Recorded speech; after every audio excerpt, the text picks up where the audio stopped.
I'm Aiden, and this is my identity research essay for general psychology.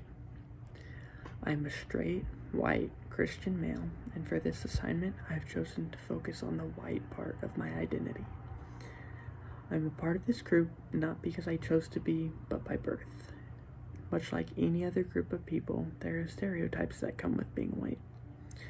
Some of the stereotypes can be as harmless as white people can't jump, white people are bad at basketball, to more serious stereotypes like white people are racist, they're rednecks, and in the past we have become accustomed to the whiteness as default view, as perception.org put it. That often it is hard to see our stereotypes because we just consider it to be the norm. And we discussed a little in class how this is problematic to any discussion on race. There's a definite privilege that comes with being white in America. I would say the main privilege is knowing when something negative happens to us. We don't have to wonder if it was because of the color of our skin.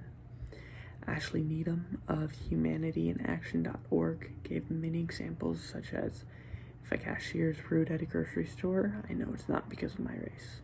If I get pulled over, I don't have to worry about something bad happening while I'm giving the officer my license. When I interview for a job, I know my intelligence nor integrity is being questioned because of the color of my skin. These privileges are not something that we earned or did anything to gain, but given to us purely because of our skin color. It's something that's completely uncontrollable.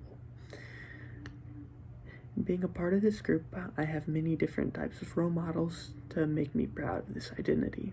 There are actors, athletes, and historical figures I can look up to.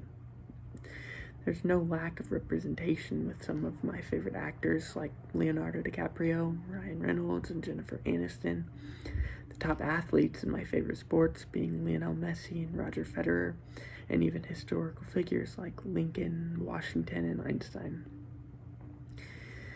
Being a part of almost every majority, whether it's sexual preference, straight, race, white, religion, Christian, or gender male, I experience a lot of privilege and would say I'm also susceptible to the stereotype that I am extremely average.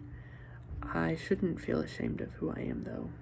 Best put by the National Association of School Psychologists, we must be aware of and honest about our personal perspectives and how these may or may not contribute to biases that in turn may contribute, even unintentionally, to prejudice, inequity, isolation, poverty, and violence.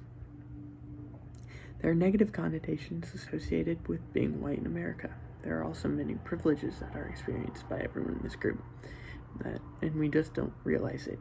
And when I combine this identity with everything else that makes me, well, me, a feeling of being average or ordinary can come. But there's also so much to be proud of.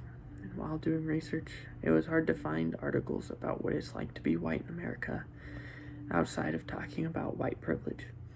It also really surprised me all the different views some people have about how the white race are really the ones being discriminated against. Before this class, I hadn't given much serious thought to what it meant to be white. I'd always heard about privilege, but I was never quite sure what exactly those privileges were. And I grew up with so many siblings, which meant money was always tight in my family. I couldn't imagine what privileges I had over someone else. And before, I may have even agreed with those viewpoints above purely based on my limited experiences. But with actual reflection, research, and an openness to have my mind changed, I have a better understanding of my identities and what comes with them.